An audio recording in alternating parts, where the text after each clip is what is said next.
अरे मैं हूँ पतलू। जियो सिनेमा पर देखिए हमारे एपिसोड, वो भी फ्री में।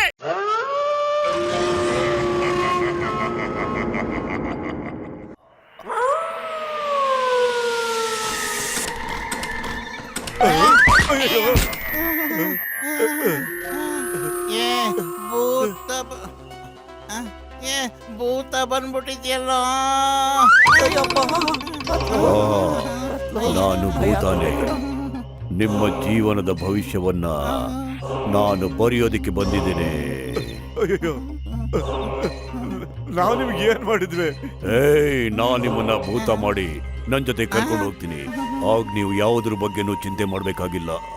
ತಿನ್ನೋದ್ರ ಚಿಂತೆನೂ ಇಲ್ಲ, ಕುಡಿಯೋದ್ರ ಚಿಂತೆನೂ ಇರೋದಿಲ್ಲ, ಯಾವುದೇ ಸಾಲನೂ ಬೇಕಾಗಿಲ್ಲ, ಸಾಲನ ತೀರ್ಸ್ಬೇಕಾದ್ದು ಇಲ್ಲ.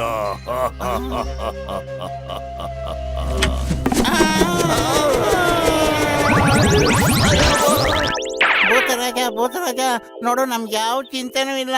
ದಯವಿಟ್ಟು ನೀನ್ ಇಲ್ಲಿಂದ ಹೊರಟೋಗೋ ಪ್ಲೀಸ್. ನಿಮಗೇನೂ ಚಿಂತೆ ಇಲ್ಲ, ಆದ್ರೆ ನಿಮ್ಮಿಂದ ಬೇರೆಯವ್ರಿಗೆ ತುಂಬಾ ಚಿಂತೆಯಾಗಿದೆ. ನೀವು ಎಷ್ಟೋ ಜನದ ಹತ್ರ ಸಾಲ ತಗೊಳ್ತೀರಾ, ಆದ್ರೆ ಆ ಸಾಲ ತೀರ್ಸೋದೇ ಇಲ್ಲ. ನೀವು ಸಾಲನ ಯಾಕೆ ತೀರಿಸ್ತಾ ಇಲ್ಲ ಹೇಳಿ? ಅಯ್ಯೋ ಭೂತರಾಜ, ದಯವಿಟ್ಟು ನಮ್ಮನ್ನು ಕ್ಷಮಿಸು. ನಾವೆಲ್ಲರೂ ಸಾಲನು ವಾಪಸ್ ಕೊಡ್ತೀವಿ. ಮೋಟು ಏನಾರು ಮಾಡೋ. ನಾನೇನ್ ಹೇಳಿ, ಖಾಲಿ ಹೋಟೆಲ್ ತಲೆನೇ ಓಡ್ತಾ ಇಲ್ಲ. ಈಗಂತೂ ಸಿಕ್ಕಾಪಟ್ಟೆ ಭಯ ಆಗಿದೆ. ಅಯ್ಯ ಭೂತರಾಜ, ನಾವಿವತ್ತು ಎಲ್ರು ಸಾಲನು ವಾಪಸ್ ಕೊಡ್ತೀವಿ. ನೀವ್ ಹೇಳಿ, ಮೊದ್ಲು ಯಾರ ಸಾಲನು ವಾಪಸ್ ಕೊಡಬೇಕು ನಾವು? ಎಲ್ಲರಿಗಿಂತ ಮೊದಲು ಟೀ ಅಂಗಡಿ ಒಂದ್ ಸಾಲ ತೀರಿಸ್ಬೇಕು. ಸರಿಯಾಗಿ ಹೇಳಿದೆ. ನೀನ್ ಆ ಟೀ ಅಂಗಡಿ ಅವನ ಹೆಸರು ಹೇಳ್ತೀಯ ಅಂತ.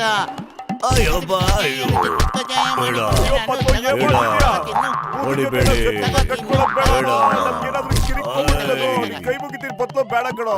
ಯಾಕೆ ಹೊಡಿದಿದೆ ಅಂತ ಹೇಳು. ಅದನ್ನ ಬಿಟ್ಬಿಟ್ಟು ಹೇಳ್ದೇನೆ ಸಖತ್ ಹೊಡಿತಾ ಇದೆಯಲ್ಲ. ಟೀ ಅಂಗಡಿ ಅಣ್ಣ, ನೀನು ಏನ್ ಹಿಂಗ್ ತಮಾಷೆ ಮಾಡ್ತಾ ಇದೆಯಲ್ಲ ನೀನು? ಎದುರಿಸ್ಬಿಟ್ಟಲ್ಲಪ್ಪ ನಮ್ಮನ್ನ. ಇಲ್ಲಿ ನೋಡಿ ಸರ, ಲಾಲಾ ಭಗತ್ರಾಮನವರು ಎಲ್ಲಾ ಕಡೆ ಪೋಸ್ಟರ್ ಅಂಟಾರ. ಈ ಭೂತ್ ಬಂಗ್ಲೆ ಒಳಗ ಯಾರು ಒಂದ್ ರಾತ್ರಿ ಇರ್ತಾರೋ ಅವ್ರಿಗೆ 1 ಲಕ್ಷ ರೊಕ್ಕ ಕೊಡ್ತಾರಂತ ಸರ. ಅದು ಭೂತ್ ಬಂಗ್ಲ ಅಲ್ವೇನೋ? ಬೇಜಾನ್ ಭೂತ ಆಯ್ತಲ್ನೇ. ಹೌದ್ರಿ, ಭೂತದ ಭಯದಿಂದ ಯಾರು ಆ ಮನೆಗ್ ಬಾಡಿಗೆಗೂ ಬರೋಲ್ಲ, ಖರೀದಿನೂ ಮಾಡಂಗಿಲ್ಲ.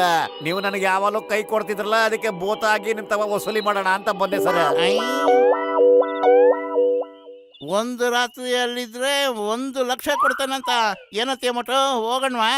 ಇಲ್ಲ ಬೇಡಪ್ಪ, ನನಗ್ ಭೂತ ಆದ್ರೆ ಸಖತ್ ಭಯ ಬತ್ತು. ಅಯ್ಯೋ ಭೂತ ಗೀತ ಏನು ಇಲ್ಲ ಕಣೋ, ಅದು ಭ್ರಮೆ. ಯೋಚನೆ ಮಾಡು, 1 ಲಕ್ಷದಲ್ಲಿ ನೀನು ಎಷ್ಟು ಸಮೋಸ ತಿನ್ಬೋದು ಅಂತ. ಹೌದಾ? ಆ ಪೋಸ್ಟರ್ ಅಂಟಿಸೋನ್ ಹೇಳ್ಬಿಡಿ, ನಾವು ಬಂಗ್ಲೆಲ್ಲೇ ಇರ್ತೀವಿ ಅಂತ ಹೇಳ್ಬಿಡಿ. मैं हूँ मोटू। अरे मैं हूँ पतलू। जियो सिनेमा पर देखिए हमारे एपिसोड, वो भी फ्री में।